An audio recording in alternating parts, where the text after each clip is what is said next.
kitchen, folks. It's another experimental day in home brewing. Today I'm going to have a go at making a wine, hopefully a sparkling wine, from apples, from hops and from something called Sumac. So before I go any further, I'll just go through all of the ingredients and then I'll talk in a bit more detail about some of them. So my apples are in the form of homemade apple cordial from apples that I picked last summer. This is April, so this is from August, September last year. This is just apple juice and sugar. That's it from my own apples. I've got water. Currently, I've got 15 litres. I'm not sure exactly how much I'm going to use. I might use more, I might use less, and that is spring water. These are Cascade hops grown in my own garden against the fence behind the washing over there. And I've got probably, if that was not, this has been dehydrated. If it hadn't been dehydrated, I might be looking at as much as 1 kilo of hops just there. But I've had this in the food dehydrator just so it lasts a bit longer and it's easier to store. Then I've got Sumac. What the heck is Sumac? We'll come back to that in a minute. I've got 5 Earl Grey tea bags. This is to impart some tannins and also some initial flavours in the water. I've got yeast nutrient, and above that I've got yeast. So I've got 2 different kinds of yeast. I've got Lalvin EC-1118 and then I've got a little bit of Gervin or Jervin cider yeast. I just want to use that, pack it up, so it's going to be a little mixture. Then I've got pectolase. I've also got some sugar, a big bag of dextrose monohydrate brewing sugar. This is a 5 kilo bag and I'm either going to use 4 or 5 kilos and I haven't quite decided yet. That might come down to the original gravity reading. So I said I was going to talk through some of the ingredients in a bit more detail. So this apple cordial that I've made myself. So this one is just apple and that one's apple and cinnamon. This one is just apple. That's just apple. Now, some of these I've got some concerns with, but hopefully it's not going to be too much of a problem. So if you see this one, it's got mould on top. So if I can separate the cordial from the mould and not use anything that's got mould on it, then that should be okay. But I'm also going to boil the cordial as well anyway, just in case there's anything tainted with it. Now these two are a concern to me because they've evidently started fermenting in the bottle. Look how the cork has raised. Look at this here and look at that there. So these two might not be usable. I'm going to have a sniff test and a taste test and decide whether or not I want to risk it. What I don't want to do is create vinegar. Now the Sumac, let's have a look at the Sumac. Now I'm going to confess to you, this is something I had never heard of before. Every now and again we visit my daughter in Stevenage and there's a fantastic Turkish supermarket on the high street in the old town and it sells all sorts of things that you don't normally see in the regular shops. And Sumac is something, and my wife's brought it back for me.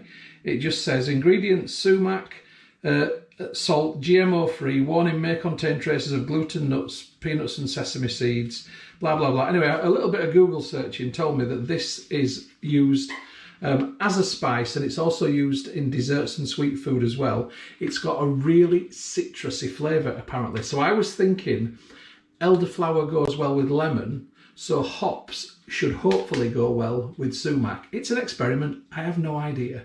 So I'm using the hops, I'm using the Sumac, and I'm using the apples for the flavours. Right, I've talked enough, let's crack on. My fermentation vessel of choice today is a Rich's fermentation bin, and just before we begin the recipe, to apologise for the ticking noise in the background, I've got a new mini oven and I'm just using the rotisserie and I've got the timer on, so I'm sorry about the ticking. Right, the recipe begins. So the first thing I want to do is assess how usable my various apple cordials are. So I'm going to open each bottle, have a sniff, and if I think it's not worth using, then I'm not going to use it. And that one smells absolutely fine, so that one's going in. So it's all going into the big pan. Second one. Now if this fizzes when I open it, we know it's fermented. And it didn't. And again, it smells absolutely fine, so that one's going in. Same for this one. No fizz. Now I can see a mould spore on top. You see that just there. So what I need to do is to try and separate the mould from the liquid. And I need to do that with this one anyway. So I've got jug, funnel and old coffee machine filter. That goes in there like that. And I'm going to pour gently from the bottle, hopefully separating the liquid from the mould.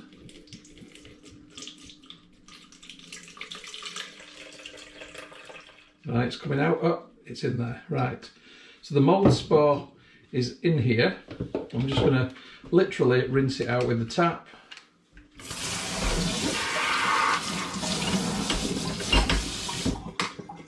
That's now out of there, and I can't see any more in there, so I'm going to carry on pouring this through the filter. Okay, so that bottle now goes into the saucepan with the other stuff. Or my deep pan, I should say, with the other juice. So that was the easy one. This is the one that's got tons of mould on the top. I'm going to pour gently. And as soon as I see the mould start to come forward, I'm going to tip it down the sink if I can. Yep, down the sink it went. Cracking on. Good. That weren't too stressful. So just as before. So I'm now down to this one that's started to ferment. Oh, it smells like wine.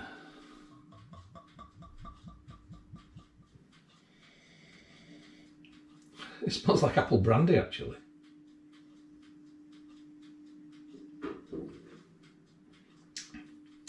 It's really nice. But this is concentrated apple and sugar, nothing else. I think I'm just going to risk tipping this into the pan and using it. It has got alcohol in it, but you know what? I'm going to be boiling it anyway, so yeah, I'm just going to do it. If it goes wrong, it's my fault, and that's all there is to it. This one smells okay as well, like, well, alcoholic.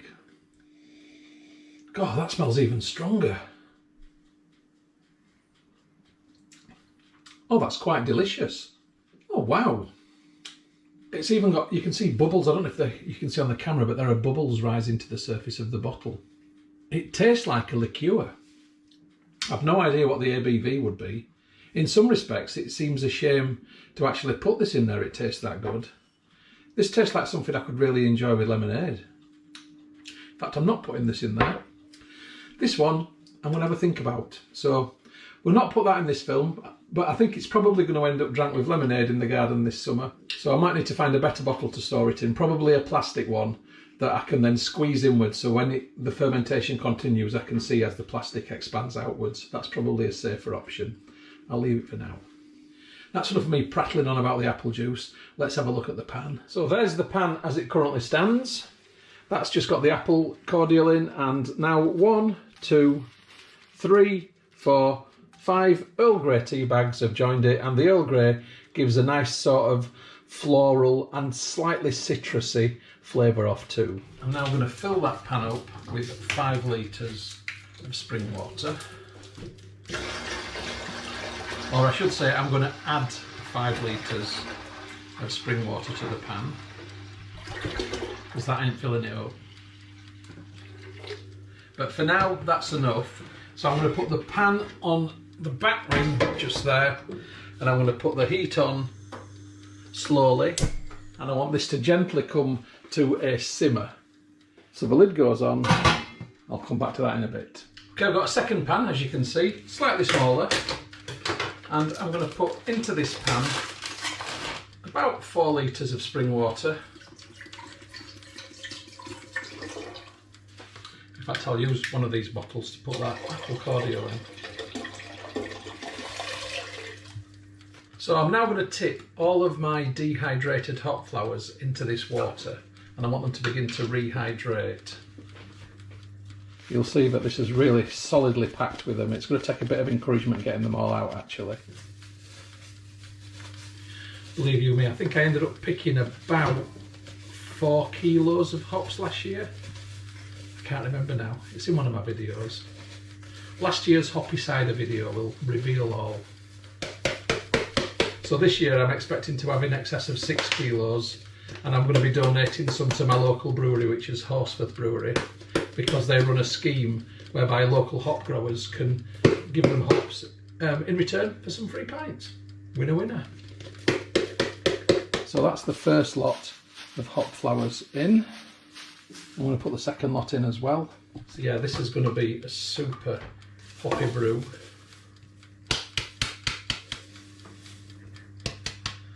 It's certainly not going to be lacking in flavour. I'm going to put this ring on very low.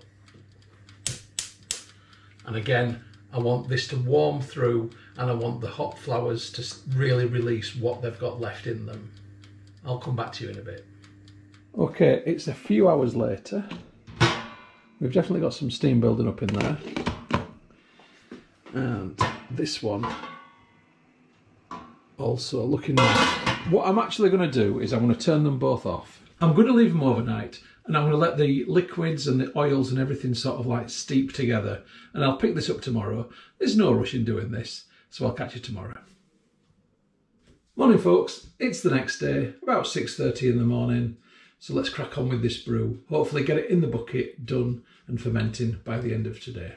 So first things first, let's have a look in these pans. So this is the hops, and that is one solid lump of hops. They have completely rehydrated and absorbed all the liquid, and they've got a really pungent smell, very strong. There's no way I could put all these hops into the brew. I think what I want to do actually is add a bit more water to them. Apologies about the ticking noise again, I have got the little oven on, but it won't be on for long. And I'm just going to add another couple of litres of water into these. Okay, this pot is now full, and I'm going to put some hop flowers into the bucket when it comes to fermentation, but I think if I put all these in, it will be overkill and it will just completely take over the entire flavour. So I'm not going to put all of them into the bucket for it, but I'll certainly put a good amount of them in there. So what I want to do now today with these is I'm going to bring these up to a simmer, and I want them to get to a point where any bacteria that could be in there is going to be killed off by the heat. So essentially I'm pasteurising it. So I'm going to get the lid back on. So I'm popping this on that back ring over there, and I'm going to get the heat on. And I don't want it nuking, but I want it on a reasonable flame so that that begins to warm through, so it simmers. So we'll come back to that when that simmering starts happening. Let's have a look in the big pan that had the apple cordial in and the tea bags. Okay, that looks good as well. Get the lid off, and those tea bags can all come out now. It does smell very appley, and it smells a bit like ginger beer actually. So what I'm going to do now is get into my brew sugar, and I'm going to use a jug to get it into the big pan, because I want to dissolve the brewing sugar. I might have slightly too big a jug here actually. Let's see if I can find a better one. Smaller jug, just fits in nicer. That's it. So it means I've got to spend a bit more time doing it, but who worries about things like time? That's why I get up at 6:30 in the morning to crack on with this.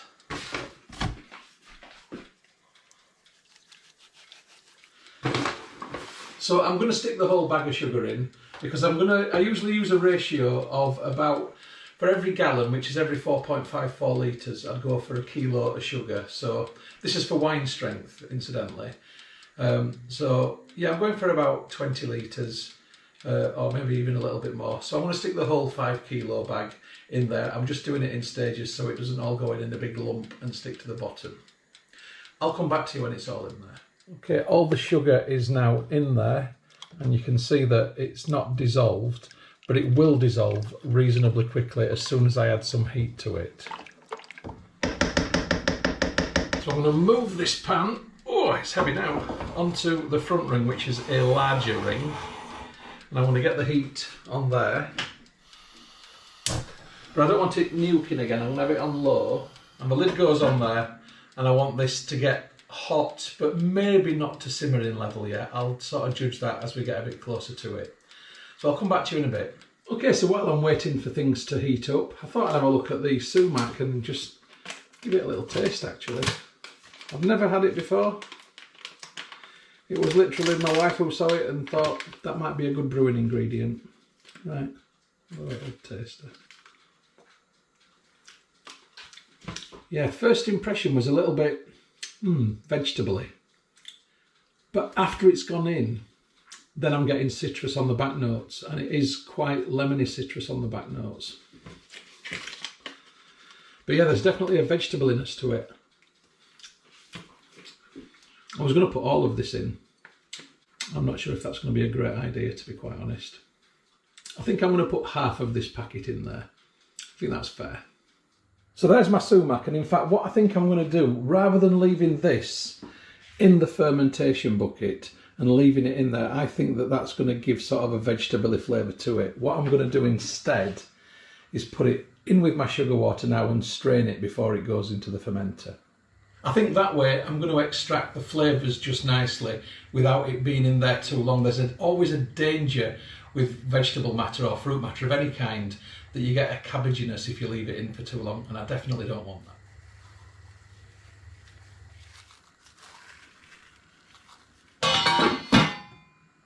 So to reiterate to you, this is an experimental brew. It's one I've never made before. I kind of make it up as I'm going along, and I judge things on the merits and what I think will work and what won't work. So I'm trying to get the best possible outcome. That's the key thing. Anyway, there's not a lot else for me to do at the minute. I'm just waiting for these things to heat up. So I think I'm going to go and have a cup of tea and maybe have a hot cross bun. So I'll catch you in a bit. So 40 minutes later, let's have a little update. Nothing much has changed visually, but it's making some noises. I think I'm going to give it a stir. Got a nice red colour to it. The sugar has completely and utterly melted. So I'm actually confident that I don't need to leave the heat on this for any longer now. So I'm going to put the lid back on, and I'm going to turn the heat off this one, and I'm just going to now leave that to steep for a few hours before adding it into the brew bucket. I also need to ensure that these aren't too hot when they go into the brew bucket, because the brew bucket's made of plastic. So here's a hops update, and they are simmering. I'm going to leave them for 5 minutes and then I'm turning the heat off.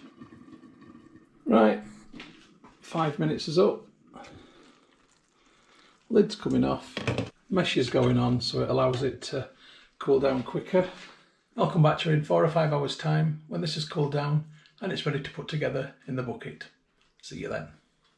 Hey folks, it's about 7 hours later. It's time to get this recipe put together. So I've got a big pan of apple juice and sumac. I just want to have a little taster of it because I have been thinking and I've been wondering whether to leave the sumac in with hindsight now. I'm chopping and changing my mind all the time. It's just what it's like when you've not done something for, before. This is the first time and I'm just sort of like umming and ahhing continuously. Soup spoon, let's have a look. So this has got bits of sumac floated in it. It's nice. It tastes like sherry actually. Extraordinarily sweet. Yeah, we're going to keep it in. Because on about the 10th day, I'm racking it off into demijohns anyway, so it'll be away from any solid matter at that point. And there is going to be some hops in there anyway. Right. So, first thing I want to do is to add 2 litres of spring water into my fermentation bucket. Rich's fermentation bin, and these are brilliant. Very good, recommended.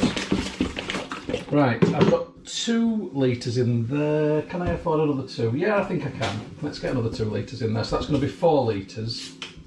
I want to hit the 20 litre mark, so let's do it. Show no fear. Show no mercy, drink good thirsty, battling from Friday on through to Thursday. Iced tea said that. From Squeeze the Trigger. Big paw, are we ready? 1, 2, 3. Whoa! And it's in. I wonder if Iced Tea watches my videos. That'd be good. I'm sure he doesn't though. Just put that out there. This is my hop tea. So I need a big strainer. Et voila. Or as the French would say, here it is. Let's get a couple of wooden bits and bobs. This is just my little hack when your strainer's not big enough for the bucket. I'll show you. what I've just done. There you go. Now it usually works okay, but sometimes if you're a bit heavy-handed, it all falls in. So I'm going to try not to be heavy-handed. Try. This is me.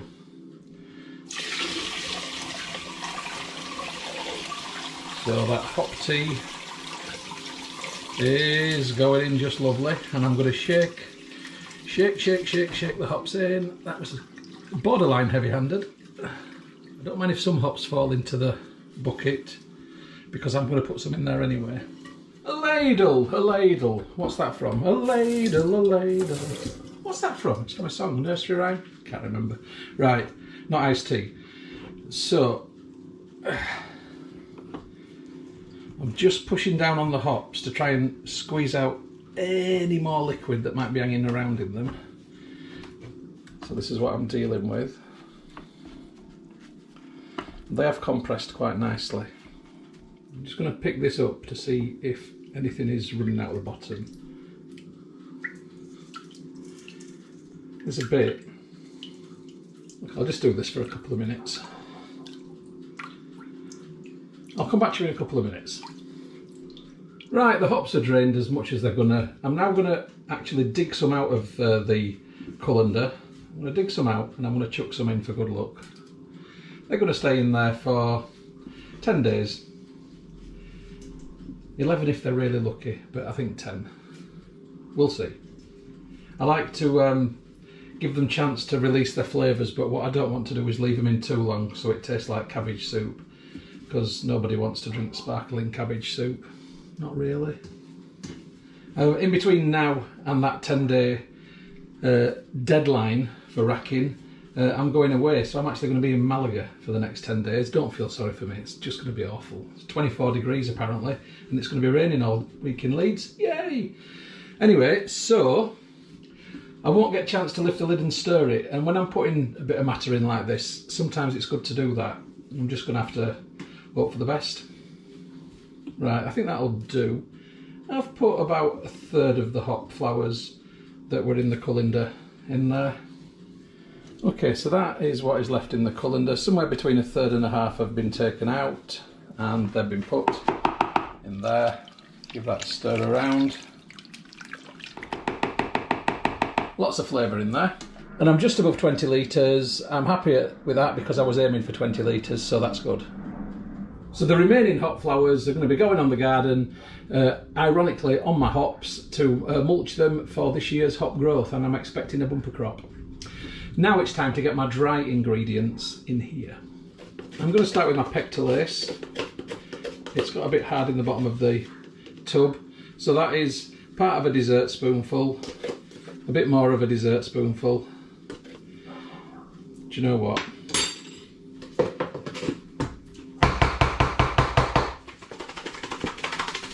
Sometimes a bit of extreme violence works. There. So now I can get another heaped dessert spoonful in and one more. That'll do. Now the pectolase is designed to break down pectic enzymes. You might get a pectin haze from the fact that I've boiled the hops and from the fact that the apples in the cordial have been boiled. That can mean that you get a cloudy drink. So this can sometimes help to release the pectin enzymes and create clearer drink. It doesn't always work, but I use it anyway. My next dry ingredient, I'm just doing it in the order that I'm picking them up, is my Gervin or Jervin. How do you pronounce it? Gervin or Jervin? Somebody please tell me. GV13 cider yeast. I'm just using up the end of a packet, so I'm just going to sprinkle that on top. Then I've got my Lalvin EC-1118, which I've used tons and tons of times before, so I'm just going to put in here 1, 2, 3 nice rounded dessert spoonfuls. So it's looking nice and yeasty. And finally, the last dry ingredient, and this is possibly not hugely necessary, but I'm going to put it in anyway, is some Young's yeast nutrient, and I'm going to put in 2 very heaped soup spoonfuls. We've changed spoons. I don't want to dip the yeast spoon into the nutrient because that could spell a bit of yeast fermentation going on in there or whatever. I'll put a bit more in as well because I'm talking. There we go. Right, yeah, you don't want to mix. So different spoons for different things. So this is the current state of play. Let's get everything mixed together. Let's get them all making friends. This is slightly above room temperature, and I think that the yeast is going to have a lovely time in there. It's sweet, it's nutritious, it's delicious, and it's warm. Oh, yeast loves it. Speaking of temperature, I need to just actually find out what temperature it is because it might be too warm for me to take the original gravity, so bear with me. Okay, let's have a look. Right, it's currently 28.5 degrees Celsius, so what I'm going to do is take some out and put it in a hydrometer tube, put that in the fridge and take the gravity in about half an hour's time. Right, I'll come back to that in a minute. As far as the bucket goes, I need to get this lid on now and snap down in place. So that is going to go there, and I'm going to work my way around the edges, either side, pushing and pushing. And the thing I really like about these buckets is the seal is great, really good snap tight. Right, I've got a bit of tidying up to do and stuff like that. I'm going to come back to you shortly. Right, I've had a good tidy round. Let's have a look at that original gravity. Right, I've actually had to lose a little bit because I've taken the hops out, so I've now only got 80 ml in there. Hopefully this will still float. And yes, it does. Right, so I'm going to have to look through the plastic. And I am very happy to confirm an original gravity of exactly 1.100. That's a good wine, OG. Another iced tea reference, OG, the original gangster. Yeah. So there is my bucket lid labelled up, apple hops and sumac wine, 8th of April 23, OG 1.100, and there's a little bit of water in the airlock which I've just put in also. So just thinking back to iced tea though, I suppose if you name yourself after a drink, an iced tea, then you're gonna definitely get some brew references in there, aren't you? Yeah, that must be the connection. Anyway, I finished for today. I'm doing nothing else with this brew now. We'll have an update tomorrow to see if fermentation has begun, but we're officially calling this preparation day 2, brew day 1. So let's see what happens. And then day after tomorrow, I'm not here because I'll be in Spain. Right, catch you later, kids. Good morning folks, it's brew day 2 for my apple hops and sumac wine, and guess what? Fermentation has firmly begun. Ooh, so every 20 seconds or so I'm getting a big gassy bubble coming through, and it's been doing that for a few hours now. So this is only going to increase in rate, so I'm quite happy that this is all going tickety-boo. Now unfortunately, because I'm going away to Spain, I keep having to get that in there, I won't be able to give you any further updates until I get back. So this is the last film for a good week or so. So I'll catch you when I catch you. Adios, amigos. Good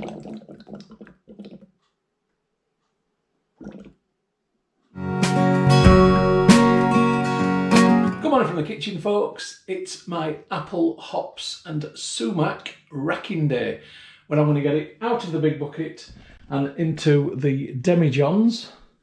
So this is brew day 12, and you can see that fermentation is still happening nicely. So first of all, I need to get 4 cleaned and sanitised demijohns ready. I'll do 2 at once. So the process today is going to involve me opening that bucket and then using this jug to transfer into the demijohns using a big funnel with a colander in the top. The colander will catch the big pieces of hops. It will let the sediment through, and that's just fine. So there's not really a great camera angle to do all this, but hopefully you can see I'm just removing the lid from the bucket. So that's what I've got in there. Just using that spoon, move it around, and you can see all that CO2 being released. So there's plenty of fermentation left in this. So this is a clean jug. It's not the perfect way to do this because obviously I'm exposing it to oxygen and that can lead to problems, but hopefully I'll be lucky, and if I'm not, then I know why. and it's a very messy job and a very drippy job. But essentially I've just got to repeat this process over and over until my demijohns are full. Hopefully I'll get 4 demijohns, but I might end up with 3.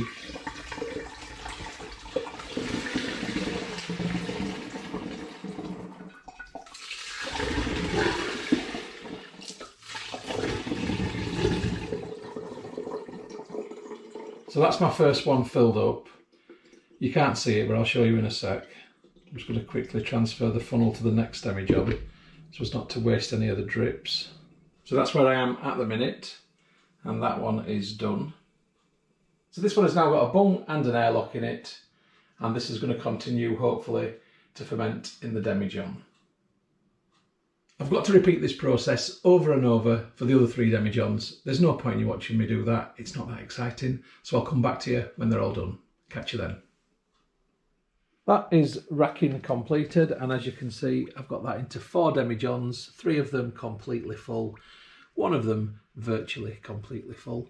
I've labelled the first demijohn Apple, Hops and Sumac, 8th of the 4th 23, which was brew day 1, original gravity 1100, and we've got demijohn 1, 2, 3 and 4, and that is the order in which they came out in racking. I expect them to get trubbier and more sedimenty as we go along, because 1 and 2 were from nearer the top and 3 and 4 were from nearer the bottom. Anyway, that's it for now. I'll come back to you probably in 2 or 3 weeks' time when fermentation has ended, and we'll look at where the wine is and whether it needs clearing. Okay? Catch you then.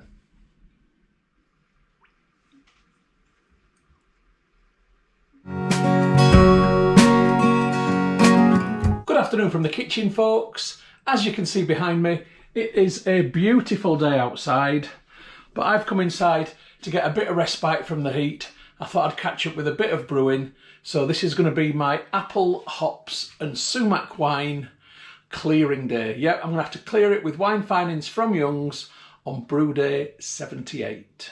So I was really hoping that I wouldn't need to use finings, but it's not going to clear on its own. Let's have a look. So just going down, you can see that it has cleared partially, but there's still a long way to go. There's a thin sediment line in the bottom of each of these. But yeah, this is definitely going to need finings to sort it out. So it's the classic process using clear it wine finings from Young's, bottle A and bottle B. Let's do it. So bung comes out of the first demijohn. So siphoning tube goes in, and I want this to be just above the sediment line, so I'm going to use this very handy little clip, and I'm going to bring that to just about there. So it's right here, just above the sediment line. Right, quick suck. Matron. So that has to come down into this clean and sanitised demijohn. Once this is halfway filled, I will add finings A. So the demijohn is halfway filled, so I'm opening finings A, and I'm just going to add a few drips in like that, and then I need to let the siphoning finish. I've got to tell you though, there is a really intense smell of hops. In fact, if I was smelling that blind at this point, I would have said it was elderflower wine. That's what it smells a bit like. Okay, we're getting there now. And there we go, bubbles in the siphoning tube say that is over. So let's release and get that all in there. So it's simply a case of popping the airlock back in for an hour, and then in an hour's time I'm going to transfer this into another demijohn with finings B. Right, I've got to clean out this demijohn. Once that's sparkling clean, number 2 will go into number 1, then I clean number 2, then number 3 goes into number 2, then I clean number 3, and then number 4 goes into number 3, etc, etc. You get the picture. It's a repetitive process. You don't need to watch me do the rest of the finings A's for the rest of the demijohn, so I'll come back to you when it's time to add finings B, which is in an hour's time. See you then. Hey folks, it's 1 hour later. I've had a bottle of raspberry ripple porter in the garden, which was quite delicious. Let's have a look at the apple, hops and sumac wine, and as you can see, finings A has had very little effect. I'm going to be honest with you, I don't think the finings are going to work, and this could be a pectin haze. I won't know until I've added finings B and left it for a little while, so that's what I'll do now. So I'm going to do finings B in reverse order. So what was in demijohn number 4 is currently in number 3. So 3 goes into 4, 2 goes into 3, 1 goes into 2, and blank goes into 1. I don't know why I'm doing it that way, but it just feels like it's the right way to do it. So bung comes out, and this time I'm using a funnel. There is no need for siphoning. So here we go. Here we go, here we go, here we go. So I want to get this in. When I get halfway in, I'm going to add finings B. And it's a much easier process and quicker process than with the finings A. Right, stop. Or as the Germans would say, halt! Right, let's get finings B in. I love Germans. It's my favourite country, actually. There you go. Right, let's get on. No, seriously. Dresden, Leipzig, Cologne, Königswinter. Oh, wonderful places. Even Wuppertal, because it's got a funny hanging train. Okay, that's the first one done. Bit frothy on top, but no matter. Right, I need to do exactly the same with all the others. There is no point whatsoever in you watching me do that. I'll come back to you when finings B is done. Welcome to the entrance porch, folks. This is the coolest room in the house, and this is where I am now going to leave this to see if the finings will work their magic. I'm not 100% sure that they will. It could be a pectin haze, but I can see some sort of clumping of microparticles in there, and that could be a very positive sign. I'll give you an update when something interesting happens, or if something interesting happens. See you then. Well, I've just popped back here 10 minutes later, and I'm quite excited to share with you the fact that the finings are definitely going to work. Look at that. Absolutely fantastic. Young's wine finings, amazing. I'll give you an update tomorrow. And here is the 24-hour update. Look at that. Clear it wine finings from Young's. What a marvellous job they do. Okay, I will be back to you in probably a week or so's time when it comes to bottling. Catch you then, folks.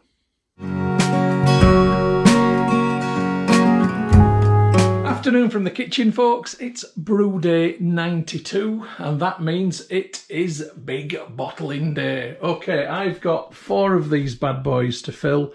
There's no point in you watching me do this 4 times. I'm going to do it once with these lot here. I've literally put this on the windowsill 5 minutes ago. It started to bubble because of the temperature differentiation with the sun shining on it. So I need to get on with this and stop talking.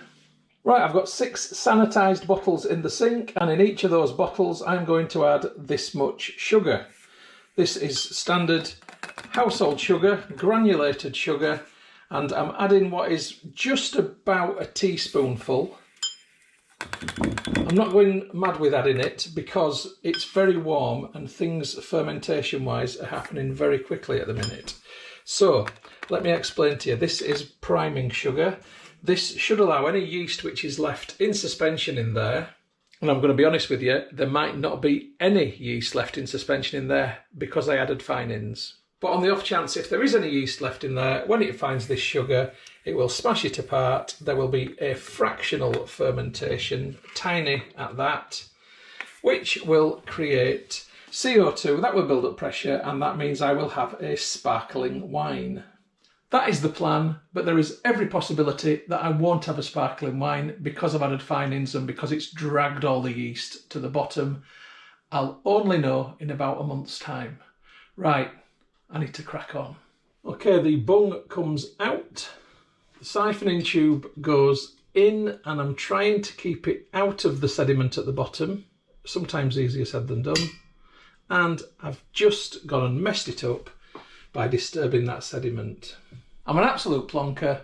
I'm just going to wait 5 minutes for it to settle. Okay, 5 minutes have passed. I'm going to start siphoning. The first bit that comes out is going to be murky, but it is going into the hydrometer tube.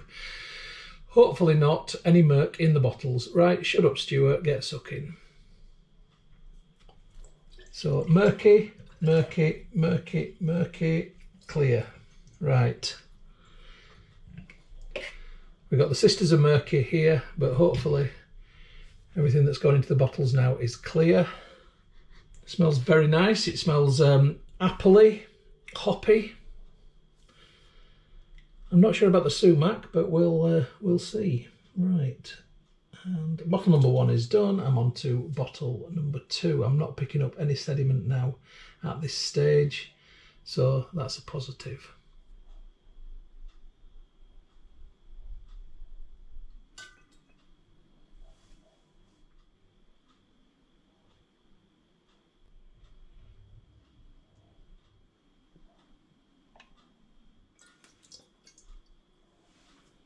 So I'm hoping to get 6 bottles from what's there. There's a chance I'll get 5 and a bit, and if I do, then I shall start the next demijohn into it.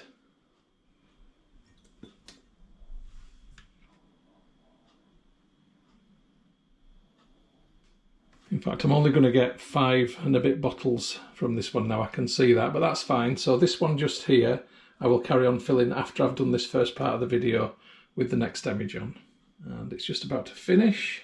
And I'm lifting that because I can see a ton of sediment going into it, and I don't want that going into the bottle. So that one's done. So the bottles are filled, and what I need to do now is bung them. So plastic reusable bung, just been sanitised. It's been in hot water, push it into the bottle, all the way in like that. And again, reusable cage. These are usually good for 3 or 4 uses before they break. And twist that into place to hold the bung steady, and so that it doesn't fly out and become a missile. The cage is actually very essential. Okay, that is 1 bottle completely bunged and caged. I'm satisfied with that. I've got to bung and cage the rest of the bottles, then I've got to carry on the siphoning into other bottles, etc, etc. It's a hugely repetitive process that you do not need to see. I will come back to you when I've got everything into the bottles. See you then. Okay, I was lying actually. What I'm going to do is the gravity reading while I've got this here in the hydrometer tube, and then I'll carry on with the bottling. So I started on an original gravity of 1.100, which is pretty healthy. I'm going to dunk this into it. And whoa, this is low. This is some real low. Oh my gosh. That is the lowest I've ever seen. I think I've made rocket fuel. This is finishing on 0.886. 0.886. I didn't even know you could go that low. Wow. So this is going to be some potent stuff. I'm going to have a little nifter. Ooh. Gosh, it's like moonshine. Dry, Sahara Desert, dry. But it's got lots of flavour. The hops are there and the apple's there. I'm not registering the Sumac, but I'm not really sure what I should be looking for. This definitely needs time to age, but let's work out the ABV because I'm shocked by what that's come out at. So I started off with an original gravity of 1.100. I deduct from that the final gravity of 0.886. That equals 0.214. I multiply this figure by 131.25, and I'm finishing on an alcohol by volume of, scary, no, I'm not finishing on 28%, that's a load of rubbish. Okay, I'm a complete idiot. It was 0.986, not 886. I'm having a moment. Let's rework out that alcohol by volume. I'm sorry. So 1.100 minus 0.986 equals 0.114. That is more like it. Multiplied by 131.25 equals 14.9%. Let's just say 15%. It's still rocket fuel, but at least it's a realistic reading. I cannot believe that I read that so wrong. I do apologise. Lots of people have off days. I just have more than many. Okay, that's 20 bottles of grog. Demijohn sanitising, dishwasher on, And a bath of tea for me. I need it. Let's get them labels printed. So I've made a simple label using a Fomemo Bluetooth printer connected to my phone. I just need to print this out 20 times.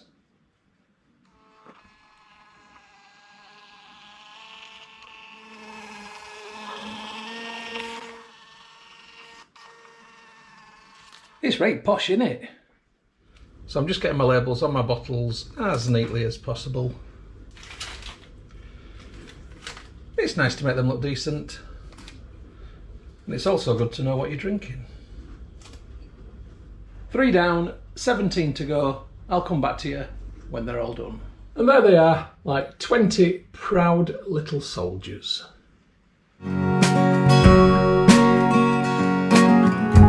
I'm in the living room. This is where my wine's going to condition. It is June. We're having a heat wave. It is plenty warm enough for this to condition. So if I'm going to get a sparkle, then this is the ideal conditions for it to happen. Now, because I've used finings and because they've dragged the yeast to the bottom, I don't know if I'm going to get a sparkle, but I'm going to leave this for a minimum of 2 months before opening it. And that way, fingers crossed, I'll get something. I'm also hoping that during the conditioning process that the harshness of the flavour will sort of die down a little bit and it will become a bit more rounded and a bit more palatable. If when I open it and drink it, I don't like it, it's going in the air still. Simple as that. So I'll be back to you with an update for opening in at least 8 weeks time, maybe 10 weeks time, maybe longer. It's probably going to be getting on towards autumn, in all honesty. It's been a process. Catch you then.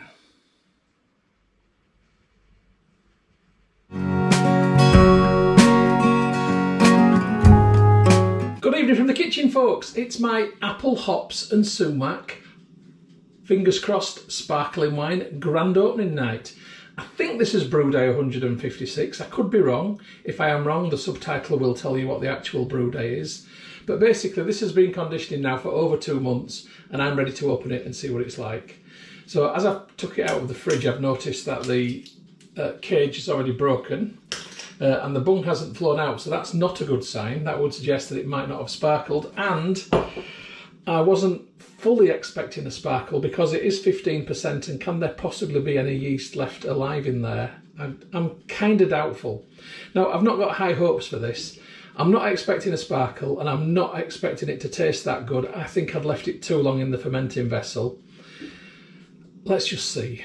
Okay, so can't even move the bung. Right, 1 second. Am I going to get a pop? No, that was absolutely pathetic. Right, okay. Now, if this turns out to be as rubbish as I'm expecting it to, it's going in the air still. It's 15%, so it's prime air still tackle, but let's see what it looks like. Well, it's nice and clear. It's got a good colour. Absolutely flat as a fart. That said, I can see a tiny, tiny bit of effervescence in there. You know, this could be one of those ones that if you leave it a year, it comes out as a lovely sparkle. I might end up doing that. Right, it's got a really strong smell, quite funky as well. So apple, hops and sumac. So I'm expecting something which is kind of like elderflowery in terms of the quality. And that's from the hops, obviously. The smell is that, but it's really quite piercing and strong as well, almost a little bit like ethanol. But by that, I mean a 15% wine isn't, you know, it is a strong wine, so you should expect it to taste strong. But anyway, I've had to just shut up and get on with it. Yeah, let's just shut up and get on with it.